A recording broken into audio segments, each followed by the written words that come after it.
अगर आपका जन्म दिनांक 15 अप्रैल है तो आपका मूलांक 5 धन 1 6 हुआ। आपका जन्म दिनांक यदि 16 मई है तो आपका मूलांक 1 धन 6 7 हुआ। इस प्रकार सबसे पहले तो आप मूलांक निकाल लें, और मूलांक निकालने के उपरांत आपको क्या करना है, मूलांक से संबंधित ग्रह को लेना है और उसकी पूजा करनी है, ताकि आपके सब काम सफल होते चले जाएं। अब मूलांक 1 से लेकर 9 तक होते हैं। इनके स्वामी ग्रह या इनके प्रतिनिधि ग्रह कौन कौन से हैं? जैसे 1 अंक का स्वामी ग्रह सूर्य होता है। सूर्य अर्थात रविवार से शुरू करते हुए आप चलें। 2 का चंद्रमा होता है। 3 मूलांक बृहस्पति के लिए माना जाता है। 4 मूलांक राहु का मूलांक होता है। 5 मूलांक बुध का और 6 शुक्र का, 7 जो है केतु का, 8 शनि का और 9 मूलांक मंगल का माना जाता है।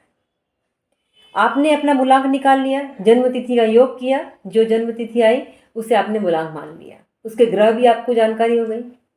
अब आप इन ग्रहों के लिए क्या कीजिए, उनसे संबंधित उपाय कीजिए। जैसे कि आपका मूलांक यदि 1 आता है तो सूर्य आपका मूलांक का प्रतिनिधि ग्रह हुआ।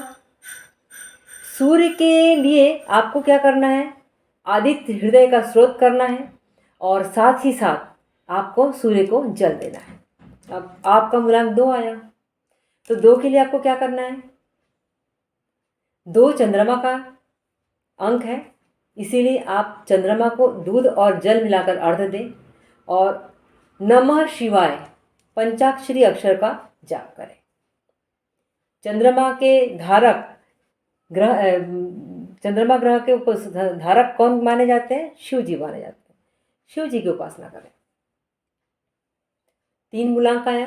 3 मूलांक बृहस्पति का है। बृहस्पति का मूलांक आपको विष्णु जी की पूजा करने के लिए द्योतक होता है। आप विष्णु जी की पूजा करें। विष्णु जी की पूजा के लिए आप क्या करिए, विष्णु सहस्त्र नाम का पाठ पढ़िए, विष्णु जी का बीज मंत्र पढ़िए, या विष्णु जी को केसर चंदन अर्पित कीजिए और स्वयं भी केसर चंदन का तिलक लगाइए। मूलांक 4 मूलांक में क्या होता है, राहु का अंक है।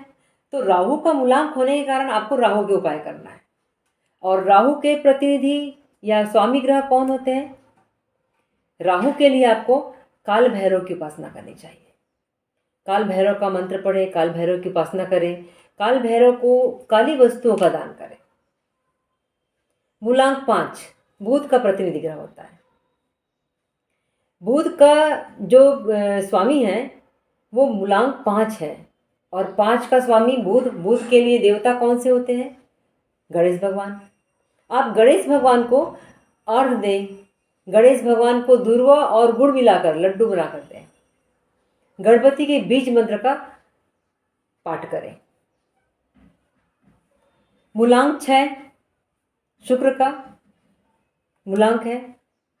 शुक्र के लिए आपको माता जी की पूजा करनी, माता शक्ति की पूजा करनी है। चाहे आप माता दुर्गा की कीजिए, माता पार्वती की कीजिए, किसी भी माता की कीजिए, आप माता जी की सेवा करनी है, श्रद्धा से आपको पूजा करनी है। माता जी के लिए आप जिन माता की करते हैं उनका पाठ कीजिए। पाठ करने के साथ साथ आप श्रृंगार की वस्तुओं का मंदिर में दान कीजिए। 7 अंक केतु का अंक होता है और केतु के जो मूलांक के प्रतिनिधि ग्रह माने जाते हैं वो केतु के साथ साथ जो उनके देवता होते हैं गणपति जी को माना जाता है। तो गणपति जी के लिए आप क्या कीजिएगा, गणपति जी के लिए फिर से वहीं पीली वस्तुओं का भोग लगाइए या मोदक इत्यादि चढ़ाइए और गणपति के बीज मंत्र का पाठ कीजिए। मूलांक 8 मूलांक शनि का मूलांक होता है। शनि के लिए आपको हनुमान जी की पूजा करनी चाहिए। हनुमान जी के साथ साथ आप कृष्ण भगवान की पूजा भी कर सकते हैं। कृष्ण भगवान की पूजा के साथ साथ आप शनि के वार के दिन छाया दान करते हैं तो आपको लाभ होगा। अंतिम मूलांक 9, इसका प्रतिनिधि ग्रह मंगल। अब मंगल के लिए आपको यहाँ पर किसकी पूजा करनी चाहिए? मंगल के लिए आपको यहाँ पुनः हनुमान जी की पूजा करनी चाहिए। हनुमान जी की पूजा करने के लिए आपको गुड़ चने का भोग लगाना चाहिए हनुमान जी को। हनुमान चालीसा का पाठ करना चाहिए। इस प्रकार अपने मूलांक की जानकारी प्राप्त कर अपने मूलांक के अनुसार उपाय करने पर आपको अपने जीवन में सफलता और समृद्धि अविरल मिलेगी।